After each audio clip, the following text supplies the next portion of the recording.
Hello. Good morning.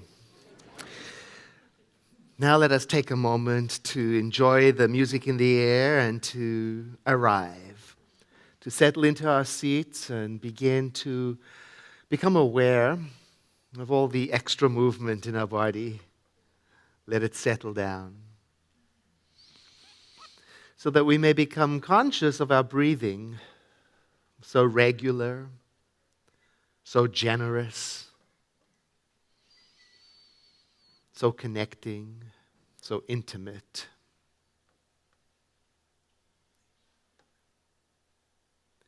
And I'm going to invite you to let your eyes close, not to shut out the world, but to become more aware of your beautiful imagination, the world within.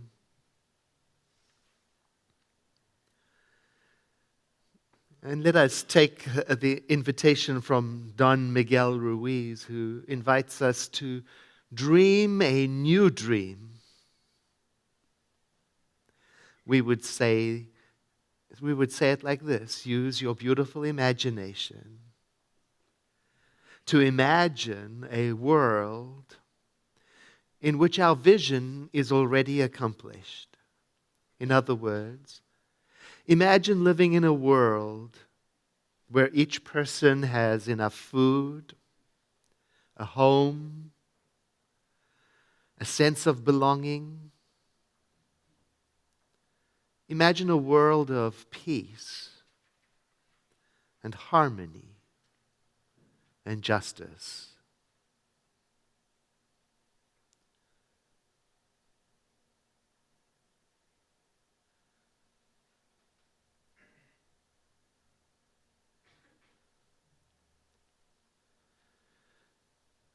Imagine with me a world in which we live and grow together, respecting and honoring the interconnectedness of all sentient beings.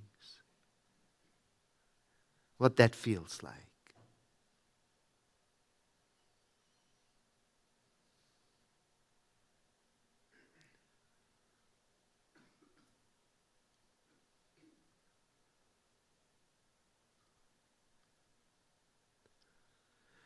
Imagine with me a world in which our resources are valued and respected, and where there is a generous and ongoing sharing of these resources.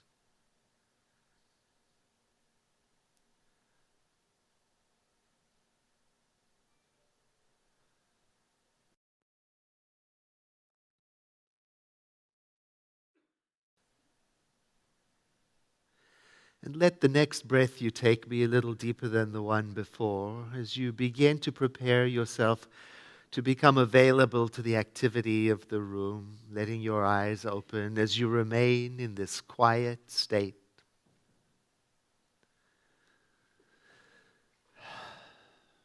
At the center, we are taught that which we dwell upon, that which we imagine, especially when it is fueled by the warmth of our feeling, has a habit of affecting the way we show up in the world, or we could say it develops into our habits. So it becomes important for us to think about our habits. Today our topic is science of mind and morality, and the word moral comes from the Latin for habit. Today it is used to describe and talk about the standard for correct or right behavior. So I want to go back to 1995 when a survey company was commissioned to discover what views Americans at that time had about our habits and behaviors. The survey focused on such things as consumption, materialism, the environment, and it was conducted across cities all over the United States among Americans from all walks of life. And I'd like to share with you today some of the findings that emerged in 1995 to see if you and I can spot ourselves in any of those findings. First, we Americans, according to the study, believe that our priorities are out of whack. People from all backgrounds in the survey said that they are seriously concerned about the values that are driving our society.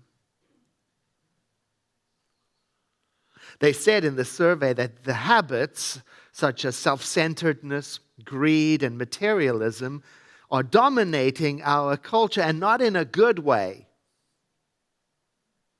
And they expressed a strong desire to get back to a more balanced life, one that includes community, connection, self-responsibility, family, and so on. Another finding from the survey in 1995 said that we Americans have a sense of alarm about the future. We see trouble ahead, those people asked said, if we don't change our course immediately. And some were particularly alarmed about the unsustainability of our lifestyle and the effect that it will have on our children.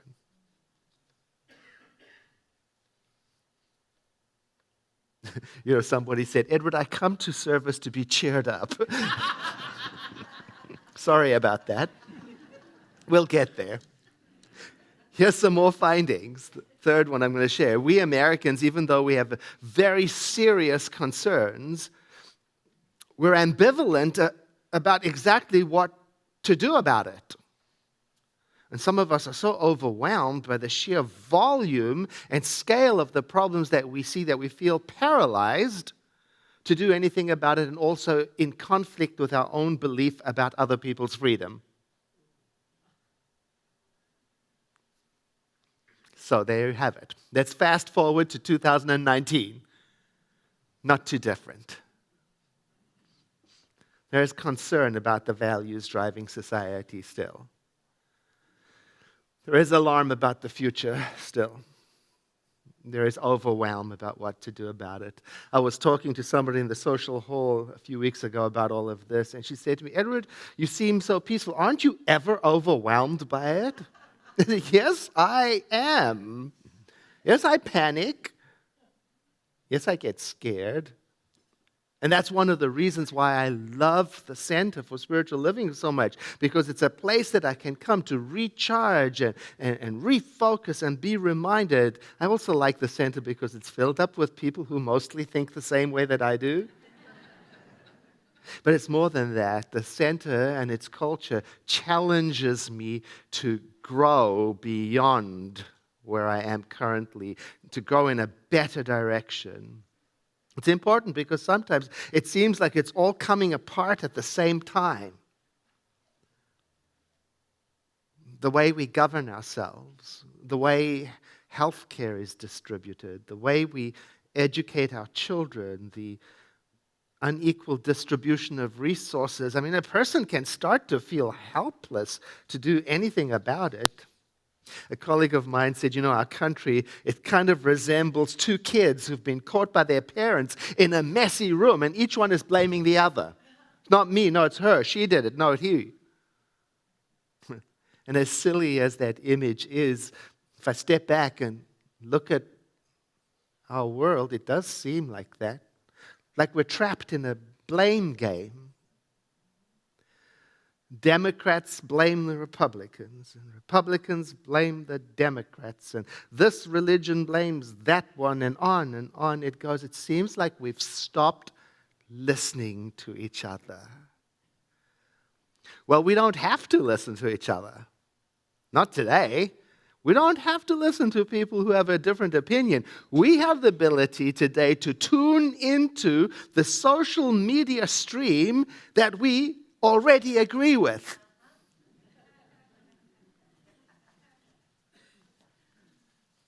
And get comfortable. I went with a friend of mine on a visit to his parents' home. The parents needed some chore done, and so I went with him, and we got there, and in the background, the TV had been turned on to a news program, one that I don't watch. ever.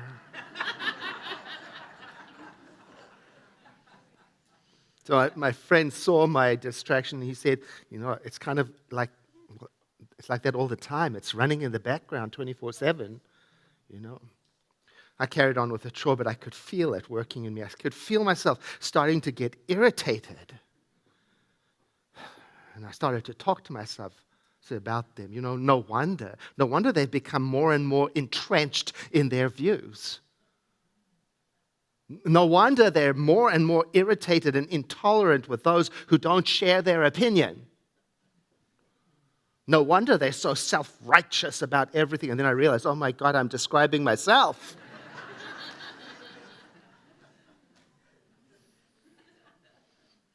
I'm describing myself, and everyone who, like me, gets entrenched in an opinion, whether it's right or wrong.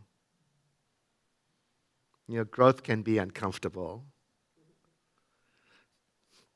because it sometimes requires that we break away from our entrenchment, from the familiar, from the place where it's comfortable. Sometimes it requires that I seek out a new understanding, one that I didn't have before, and also to let myself be changed by that understanding. I've got to ask, have I become so fragile in my opinion that I don't allow any other points of view to exist?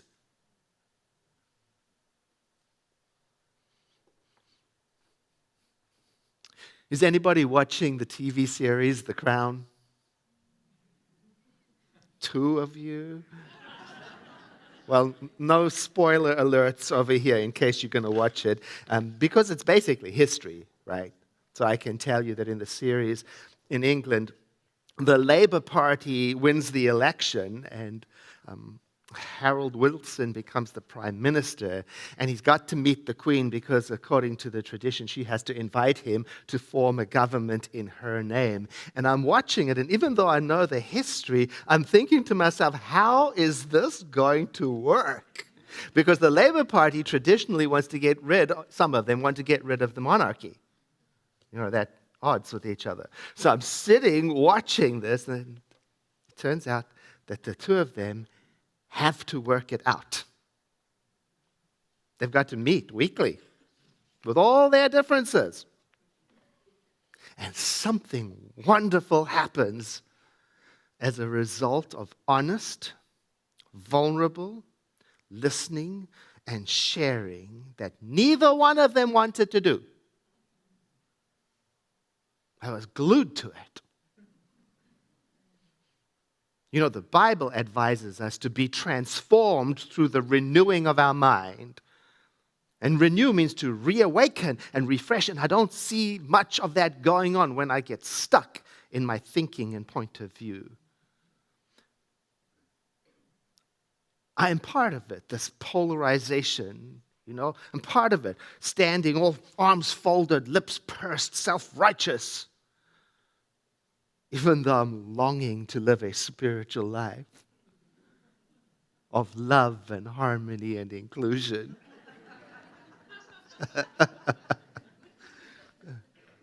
Imagine if we, like the Queen of England and her Prime Minister, had to sit down every week with someone we strongly disagree with and have a respectful, courteous, civilized conversation. That would be a good habit. Just sit down with someone who has made a conclusion that is radically different from the one I have. Sit down for some honest, vulnerable listening and sharing. Maybe some of you will have an opportunity for this on the coming weekend holidays, huh? You can practice. And maybe what we're learning at the center can help us with this, having those kind of conversations. You know what I'm talking about? That principle of oneness. Surely that can help us navigate through differences of opinion. Oh, how can we stay true to this idea of oneness when there is so much to disagree about? Clue. Oneness does not mean sameness. There can be disagreement within the oneness. The key is how to disagree without losing the sense of oneness. So I have some holiday phrases for you to practice with. Whether it's at the Thanksgiving table, or conversation with your children, or your partner or spouse, or your work team, or whoever. How about asking, I'd like to understand your thinking about this. Please tell me more. What about this topic is very important to you? How did you determine that this is true? You got to be careful not to be snarky with that one.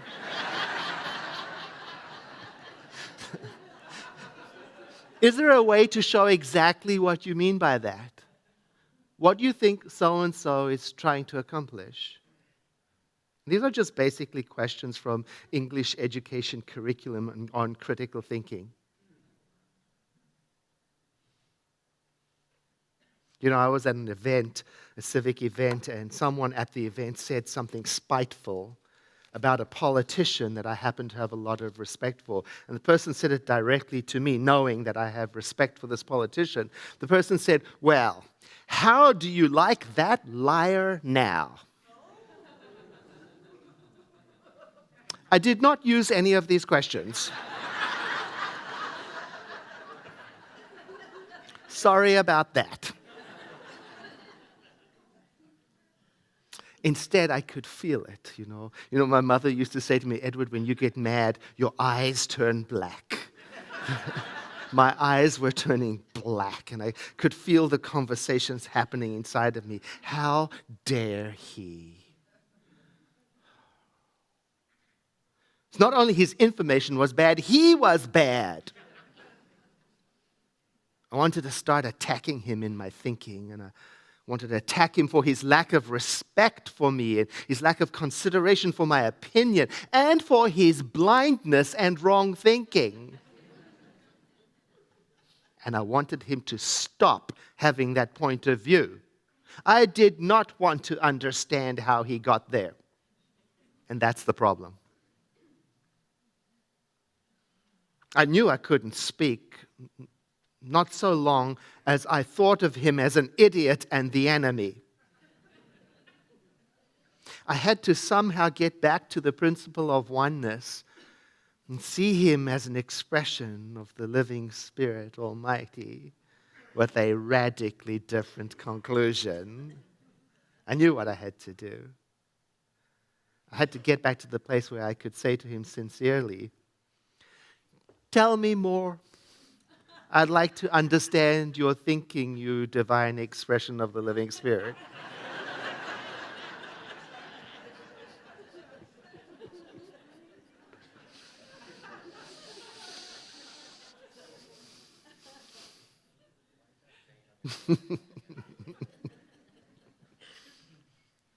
You know, I was discussing this with a friend of mine. We were talking about same-gender marriages. We're talking about that place where civil rights and religious freedom intersect, and how do we make room for the diversity of ways of being while staying true to our conscience, you know. Now, my friend has different politics to me, and he's also of a different religion, so we don't agree about this, you know. So in the discussion, he asked me if I would be willing to perform a wedding for anyone who came to me, to which I gave a somewhat indignant yes. You know, he wanted to understand more. He wanted to understand me better. So he asked, is there anybody that you would feel personally challenged serving? Ugh. You know, his question gave me the opportunity to simmer down and think about all the people who challenged me. Right? We've got them. Everyone has someone who challenges them. Sometimes they live with us.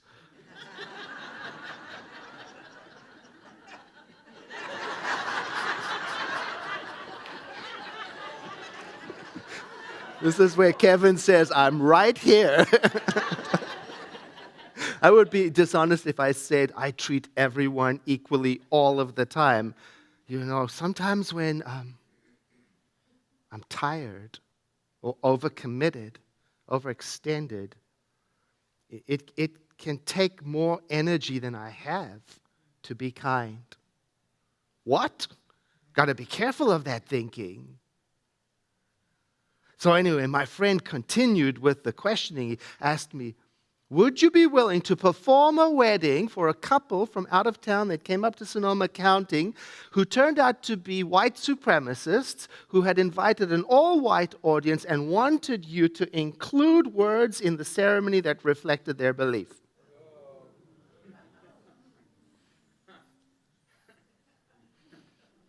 I became defensive so quickly. I was so upset with him, equating same-sex marriages to white supremacists. I said to him, gay is not a choice, but being a white supremacist is optional. And then I could feel it, you know, go, oh. You know, he didn't say to me, you're an idiot. He didn't say that. He didn't say to me, you're being defensive.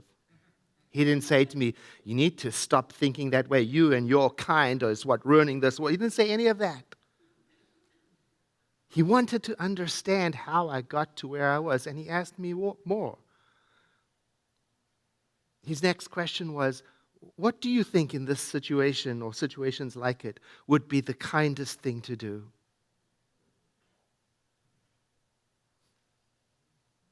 We did settle on the idea that being kind is not the same thing as being weak. That being kind is an attitude toward life that seeks out the gentlest path. And that the road of kindness isn't always free from pain. Difficult choices still arise. Disagreements still emerge. It's not that you and I won't ever disagree with someone. It's how do we stand in our principle, what we teach about oneness and disagree. My friend and I, we still disagree. But we're still friends.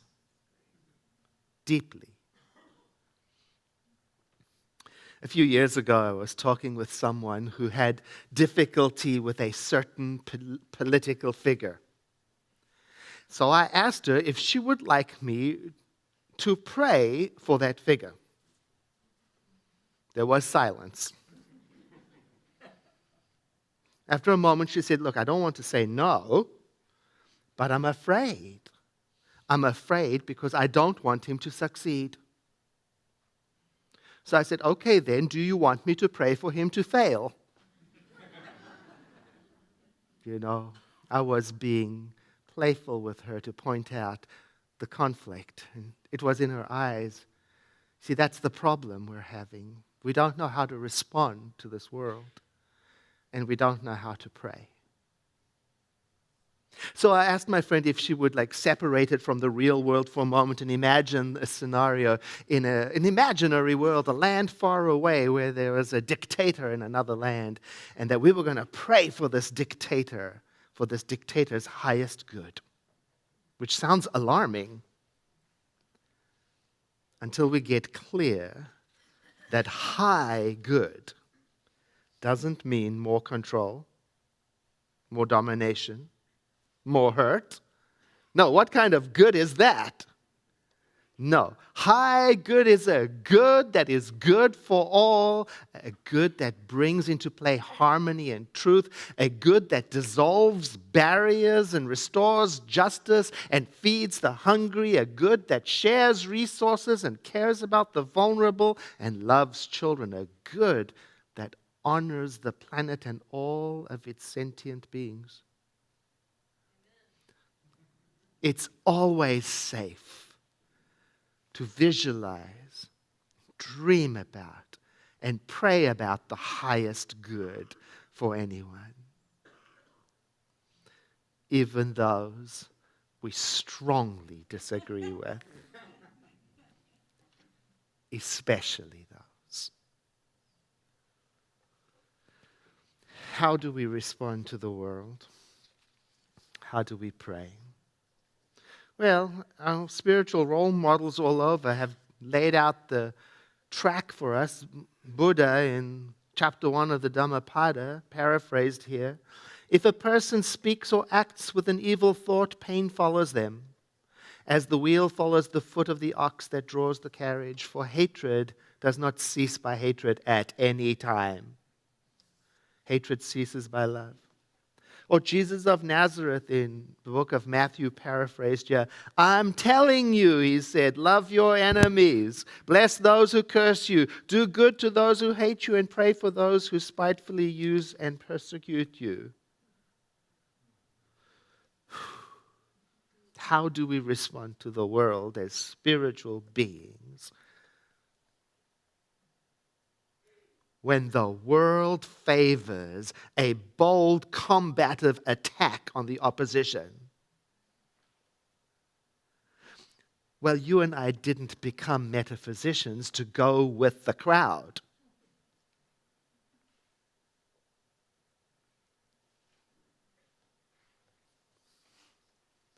Here are some ideas I think that might help us understanding how to pray and how to respond.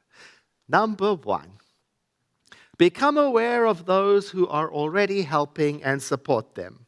Thank you, Mr. Rogers. Right? You know, for example, Sonoma County Acts of Kindness currently organizing meal drop-offs for the unsheltered. You can read more about them at giveinkind.com. Or pay attention to our nonprofit partners aligned with the center. You're going to hear from one today, Dogwood Animal Rescue Project. And later on this afternoon at 1 p.m., the founder of Days for Girls is giving a presentation for anyone who wants to know about that spectacular work in the world. Number 2, become aware of where you are uncomfortable and lean into it. What a setup. Somebody said the true test of intelligence is to be able to consider any idea without taking offense. Well, here's some homework for you.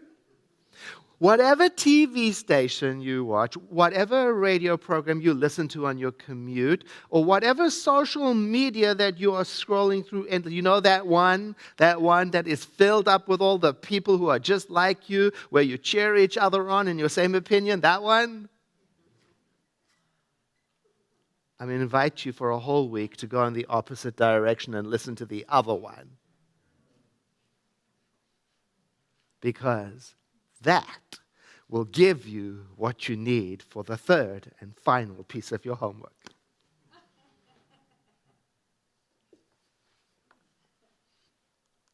Pray for the highest good, especially for those you still reject. When I first wrote this bullet, I said, especially for those you still hate. You know, when you said yes to the spiritual path, were you hoping it was going to be easy?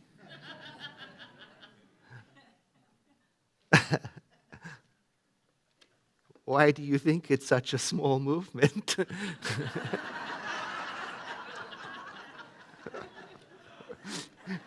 It's not popular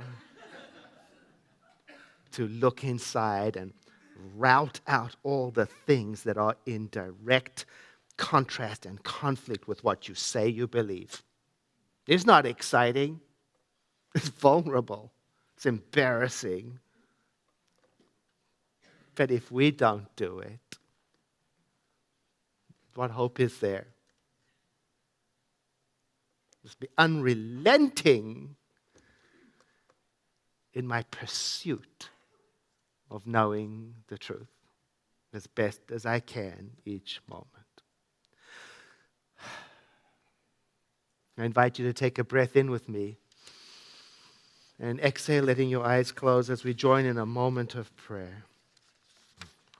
There's only one Spirit, the living Spirit Almighty, that which is everywhere all of the time, not created, always present, self-existing, endless, eternal. That Spirit, the mind of creation, I like to say, and I'm recognizing that I am part of its expression. I exist within it, as does every person in this room. That is why I say, and we say, we inherit the qualities and the function of the parent. Today I'm recognizing that as the ability of each one of us to be creative in our imagination, in our choices, in our thought, and to redirect ourselves inwardly to that which has heart and meaning, and to take ourselves in our thinking to that which furthers harmony, collaboration, community, and love, and to abandon all loyalty to the group mind thinking that says we must fight our way to peace. Today, as I speak this word of prayer, it is awakening in me the remembrance that there is no higher authority and there is no greater power and there is no combat in the mind of God. And so I am, and we are, aligning ourselves with the love that is God and trusting it to show the way, to guide the steps, to inspire us to develop new and health-filled habits, not for ourselves alone, but for all beings everywhere. This work in mind causes our compassionate heart to open and for us to be inspired from within to take our place in the community of beings as a helping, healthful presence, humble, teachable, and present.